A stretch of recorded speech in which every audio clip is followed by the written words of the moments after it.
Alphonse es editor jefe de Africa Check en Kenia. Se unió a Africa Check como editor jefe para Kenia en enero de 2017. Antes era colaborador. Graduado en la Facultad de Ciencias de la Información de la Universidad Moi. Comenzó su carrera en Nation Media Group antes de unirse al Standard Group, donde era responsable para temas del Parlamento. Ha capacitado a reporteros y editores en nuevos medios y producción impresa. Alphonse es un antiguo miembro de la Escuela de Periodismo Auténtico de México, donde ha hecho una estancia y por eso habla un poquito de español. Y allí ha liderado, y en Washington DC también, iniciativas para jóvenes líderes africanos. Con él aprenderemos a discernir lo que es mito de lo que es realidad, lo que es fake news, posverdad, en fin, cómo llegar a la verdad de una frase que sentencia o de un porcentaje que más que informar, desinforma. Les dejamos con Alphonse. Gracias.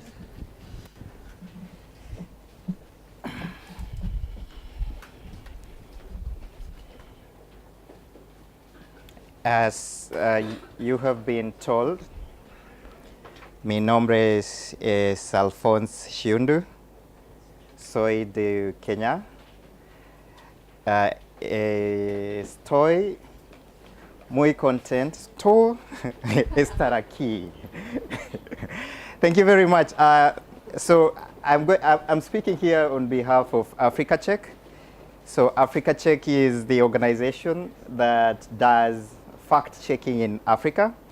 So in simple terms, we go out there and try and find out if the people who speak in public say what is actually a fact. So that's essentially what we do. And I have been working for Africa Check for the past 1 year, but before that I spent 10 years within the newsroom as a journalist. In Mexico, I was called a periodista auténtico. So I think that's what I want. I just want to show a bit of that. So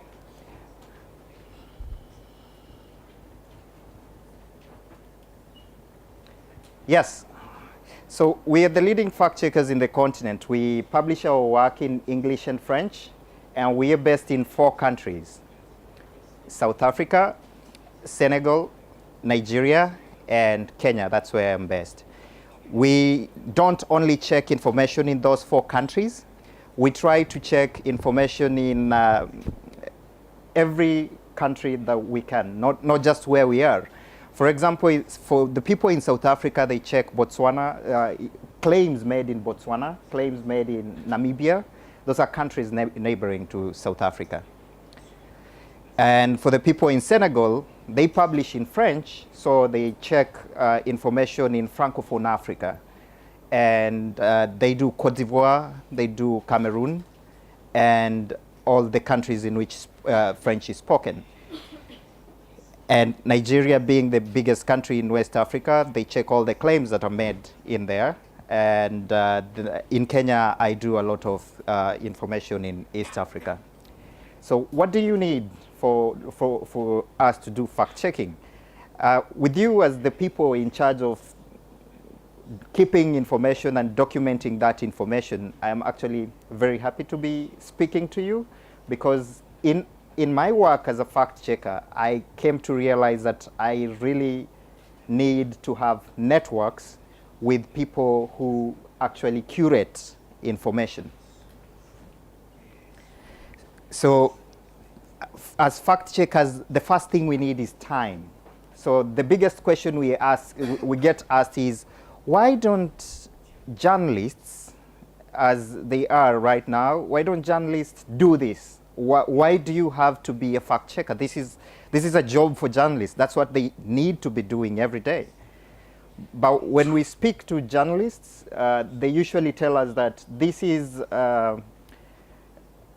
it takes time, and they don't have time, that they are on deadline. So we tell them that we're going to help them because we have that time to find out if somebody says something, if that thing is true, and we have the tools. We also have good people. We have researchers who go out and look for information. And then we have access to experts. So in every country where we are, we are either working within a media house or within a university. So in Nigeria, we work from the AFP office. In Senegal and South Africa and Kenya, we work from within universities. That does two things. It gives us access to the libraries and to the experts, so that when we hear a claim, we know where to get the data. And the first question that we ask every time we get we get a claim, if somebody asks us, can you find out if this is true? The first thing that we do is to ask, where is the proof? So, and for that proof, it's why we need you guys to come in and tell us that, hey, the information you're looking for about unemployment in Gran Canaria, you can find it here. Or, for example, if somebody asked here, why is Africa called Africa? Does anyone know? Okay, yeah, and if you don't know, you're right, because even the experts don't know. And we asked, and most of them say there is no consensus about the origin of that name. Yes, but there are different studies about there are different analyses about the origin of that name, and you can read about it on Africa Check. Yes, and then distribution. So the distribution mechanism, we have to collaborate with media houses. We understand we are Africa Check, and when public figures speak, they speak to a very large audience, and their claims are put out via the media. So, for example, if you find the TV stations in this island, if they put out information and we have to check that information, we try as much as possible to reach the same population that had the wrong information. So as Mark Twain said, that a lie travels faster around the world while the truth is still putting on its shoes. So we try to catch up. Unfortunately, sometimes, and I will show it happened in Catalonia, the truth does not always get the same impact. And we also we collaborate with people, and then I'll talk about collaboration in a minute. And then we need correction. We do corrections for our job, and we rely on people. So most of the people, if they hear something has been said about our work, they do a lot of, they send us tweets. They say, we have a WhatsApp number, which they send us, they ask us, can you check this one? Sometimes we mix up figures, but it's very rare. And when we have to correct, we have to be very transparent about our correction. So we do not just sneak in our correction in a formal report. No, we say, or in a tweet that we sent out, we take a screenshot of the tweet and tweet it freshly and say that, hey, we messed up here, this is the correct information. So we try to be as transparent as possible, even in our funding and in our methods. So what we create are things we call spot checks. We do reports and fact sheets, information guides, and we're developing a promise tracker.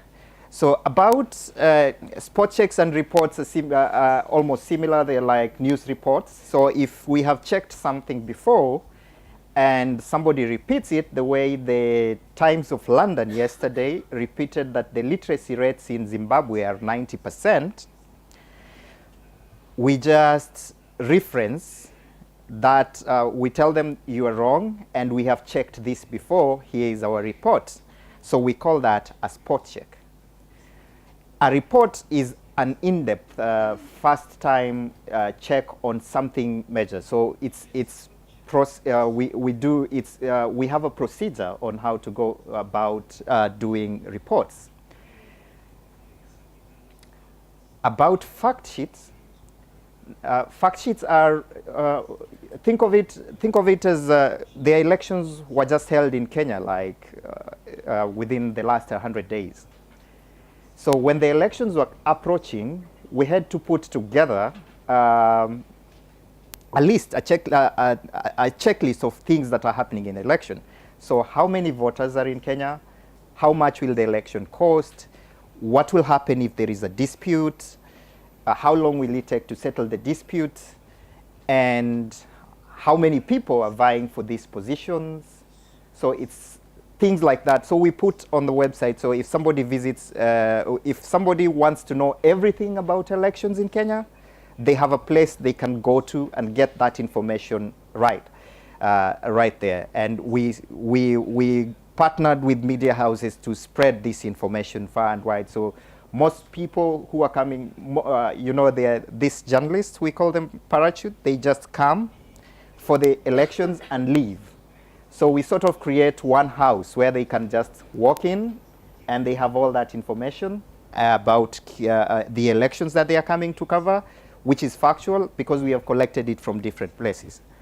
And information guides, this is something like we link back to you guys. So if you have government statistics bodies, this is a place where if somebody wants information about Kenya, we have a section in our website where somebody can go, and they have that section has links to every place where you can get that information about a particular country, whether it's South Africa or Nigeria.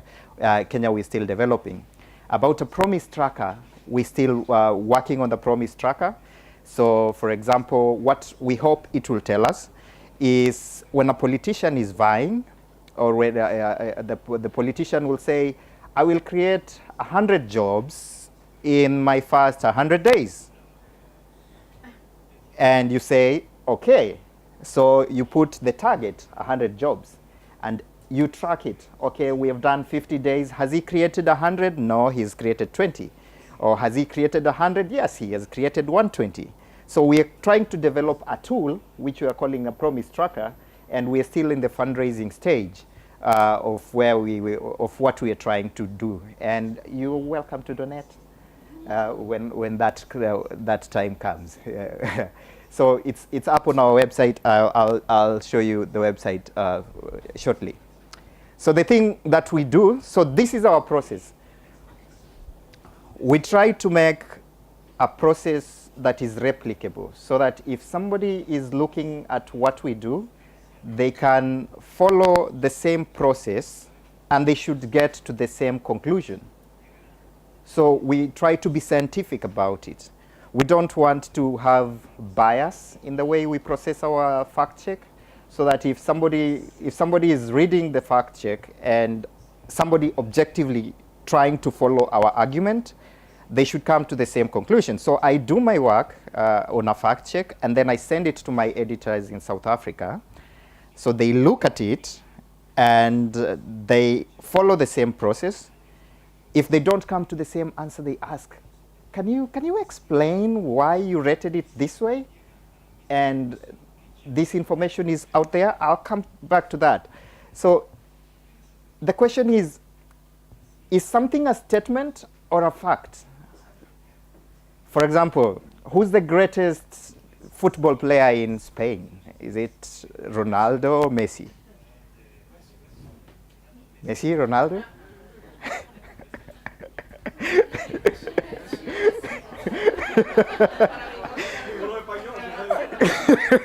So when we put that question out, most people think we like there is no definite answer. You can't. If somebody asked you, can you prove that Ronaldo is the biggest player? What shows? Is it the number of goals? Is it the number of awards? Is it his style? Or I could ask again, who's the best musician who's the greatest musician of all time in Spain?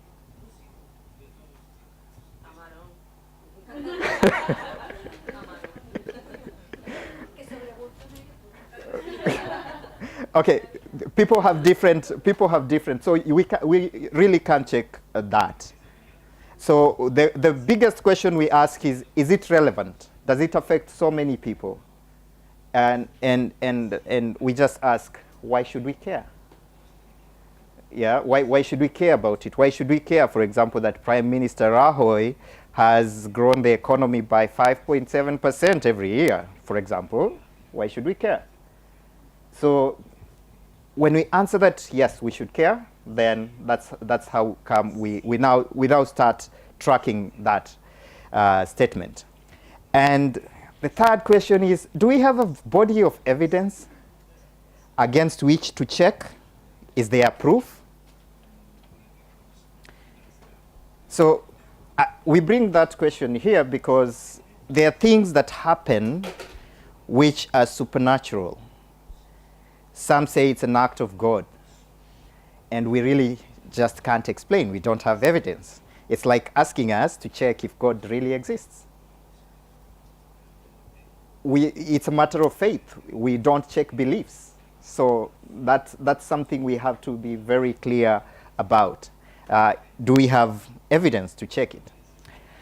And if, say, a politician or a public figure or an organization or a labor official says that we will build enough, the context is Africa specific. So when in Africa people build roads or build a bridge, that is a big thing.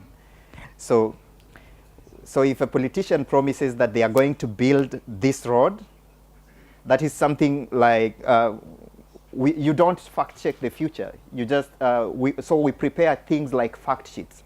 So in Kenya, the president promised that they are going to make secondary education free of charge.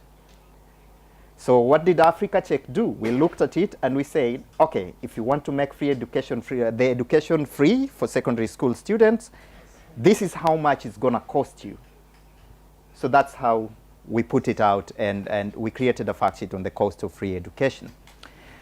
So what I've just taken you is to identify the exact claim, find the original source. Sometimes you're reading the newspaper and you see a quote which is definitely wrong, or it's so shocking. So you want to find out, did this person exactly say this, or has this person been misquoted? So we contact the person. It's the quickest way. So if it's the president, you call the president's office. If it's the minister or the labor union official, you call that person and ask, hey, you're saying that half of the teenage births in sub-Saharan Africa are by teen mothers. Is that true? So sometimes this makes our work easier. For example, our French office in Senegal saw that statistic that 50% of teenage of births in sub-Saharan Africa are by teen mothers. So they decided, okay, we're going to call the WHO. So they asked the WHO, this thing is on your website. Can you help us find out about it? Because it had been quoted by a French lecturer who had read it on the WHO website. And the people at WHO were like, that is not definitely right. So they removed it from their website. It's some of these things that make us see that, okay, at least we are correcting the information that is out there in public. And as we check Africa Check's archives. We don't want to start checking something and then we realize, that thing has been checked, but you're coming up with a different conclusion. So we kind of have fact-checking jurisdiction so that we keep our work consistent. If it's been checked before, you check again, and we use statistics offices of different within the government to try to get the data. So librarians, for example, in the Kenya National Bureau of Statistics, and the statistics office in South Africa, and the librarians in universities, they usually help us a lot. When we are looking for information, they point us to places where you can get information about something. And we try as much as possible to get the real experts.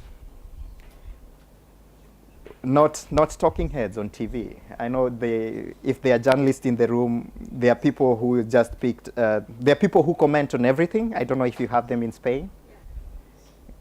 Yeah, you do. Okay, they comment on everything. So we don't go for those. We find an expert, somebody with the body of knowledge that has done something, and you can actually see their research. So if you're doing research on unemployment again, that person has done papers, he has done research, he has a number of books in his pocket about that. So it's a person who can do that. And then we check again. After you've gone through that process, you check again. I check again. And then I send it to the deputy editor. He checks again. And then the editor checks again. And then they ask one last question. What have we missed? So they throw the net far and wide and to try and find out what's out there. What context are we missing? Is there something we are missing? And if they don't find anything that we are missing, we are confident, then we put together the write-up, we write clearly, we edit tightly, we have fun with it, we make it sexy, fashionable, Olga said. You try to have passion in your work, but we try to stick on the facts. If somebody asked us, why do we have to do this? Why do we have to write well? Why do we have to make our work sing? The reason is because we want people to read the fact check. We're not writing for ourselves. We are writing to be understood. We are breaking things down. So we don't want to get all geeky and professorial on it. We want to write as journalists. So we try to put together the facts as journalists. And the difference now with journalism is we have to declare every source and we have to publicize the source. So we use material in the public domain. So if you give us a document from your library, we scan it and put a link to it. If you give us material, say from an academic paper, we have to link to it. So that if people have information about what is happening. And then we rate the claim, whether it's correct, mostly correct, unproven. That is, when it's unproven, is we don't have evidence to either prove or disprove. Understated is when you downplay a claim. Exaggerated is when you overplay the claim. Misleading is when you try to pass off, take credit for, say, something that you did not do. Yes, and incorrect is when you are wildly wrong. You're just wrong. For example, and this is an example that we keep giving because it is two ways. So the president and the deputy president of Kenya said something to the effect that Kenya has surpassed the UN recommended police to population ratio of 1 to 450. So essentially what they were saying is Kenya is very safe. And we are set security-wise. So we started checking the numbers. So first we found that, no, that is not actually the number. So when I sent it to my editor, Anim, she sent it back and she said, no, can you actually check that there is a UN recommended ratio of police to population? So I looked, there are very many documents about this, the UN police ratio. Many documents are quoting it, but we could not find a document that actually says that this is when the UN sat and decided that once you have this ratio, then you're set. We haven't found one yet, and we have asked, trust me, we have asked even the UN, and there is nothing. So we asked the experts, people who have done security studies, and they told us that it is impossible to set a police ratio for a different country because there are different dynamics in policing. There's a question of tools, there is a question of how the police are trained, how they're equipped, The security challenges are different. So how do you set a ratio and say that once you achieve this, then you are okay? So we found that that number dates back to the Second World War, when the US deployed the peacekeeping force in Germany, and the ratio was the ratio worked out to 1 officer for every 450 people. So 220 soldiers for every 100,000 people in Germany. And now it got repeated. Even if you look at the document from the peacekeeping force in Kosovo, they still have that. And I don't know how it then becomes adopted by countries in Africa, that once you hit this number, then you are okay. But we told that in our fact check. It will be an interesting read, and we rated that incorrect, and we notified the President's office and the Deputy President's office that you got it wrong, and now they stopped repeating it. But sometimes they do repeat it because they need the votes. So the next, how many saw that photo? That photo is from Catalonia. You saw that? Okay, Consuelo saw that. So this photo has been retweeted 12,562 times. And it's been shared 11,500 times. So when you look at that photo, is there something wrong with it? Now, Consuelo, do not speak. Is there something wrong with that photo?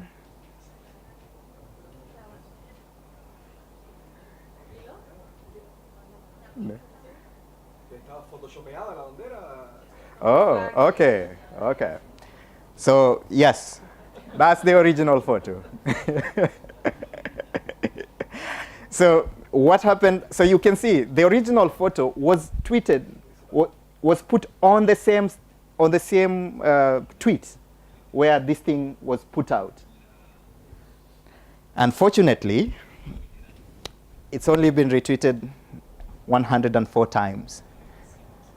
So most of the people who saw the fake photo shared it, but they did not care to find out what the original photo is. So if we have time at the end of this presentation, I can show you how you can do that in your own space, to do the Google reverse image search before you tweet or before you share. So you can do that from your mobile phone, from your laptop, or whatever you use, iPad. Just you do the reverse image search, and once you see that, and then you know whether the photo has been used before or if it's of that incident. So as I conclude, I want just to say that bad information prevents people from seeking or finding appropriate help. The example I'm going to give here is the example of vaccines. How many have heard that vaccines cause autism in children, or that the tetanus vaccine causes infertility in women? So we have checked those claims, not once, not twice, like many times, and it's always wrong, and this claim refuses to die. So it's a zombie claim. It just keeps coming up.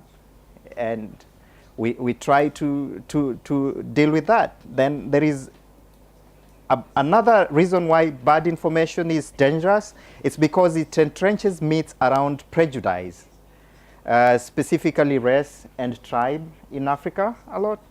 Because so President of South Africa said that stress is a white man's disease. Is it? No. Even black men have stress. So it creates unnecessary fear and panic, like the Catalonia flag. In Kenya, we have post-election violence. So when we have elections, it's usually these tense. So when it's tense, people try to send out information to further their causes. So, for example, in August, when we had elections, there were some clashes. Now, people started sending out emails and tweets saying, oh, guys, they have just killed X number of people in this place. So you see that message in all your, in text messages, in WhatsApp, on Twitter, on Facebook. So when we woke up in the morning, the journalists went to the place. The Red Cross dispatched people to go and just find out. The police were there that night. And they came back and reported nothing like that happened. We all had the rumor, we went, and there was nothing like that. So these are wasted resources. The other thing is there were pictures of people, of dead bodies, I would say. So there's a picture of a dead body. I couldn't show that. That were taken from an accident scene in Tanzania. And they were sent as if these are the people who were murdered last night in the mortuary right now. And when you look at that, it's not true. So it's just a necessary fear.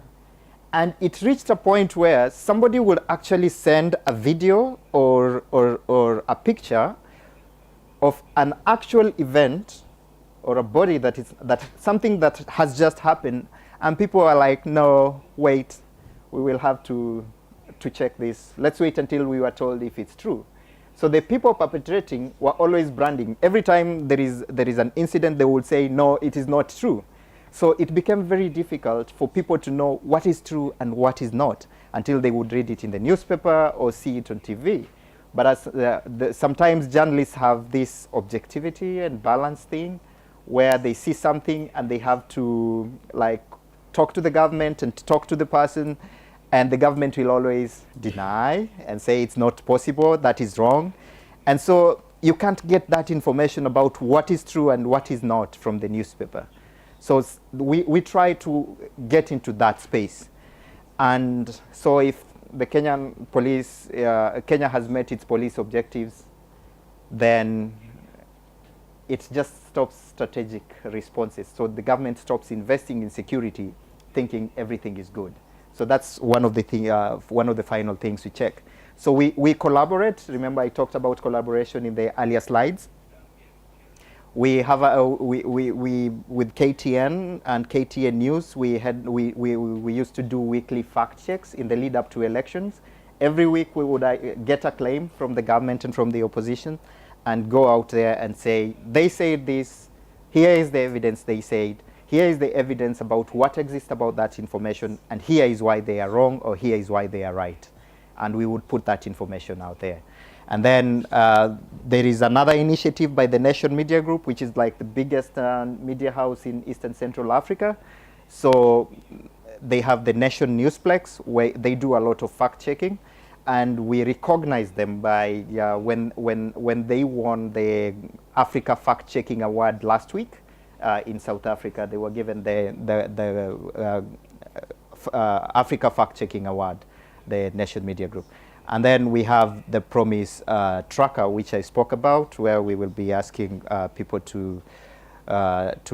we've been asking people to donate. We have 7 days left to meet our target of $20 million.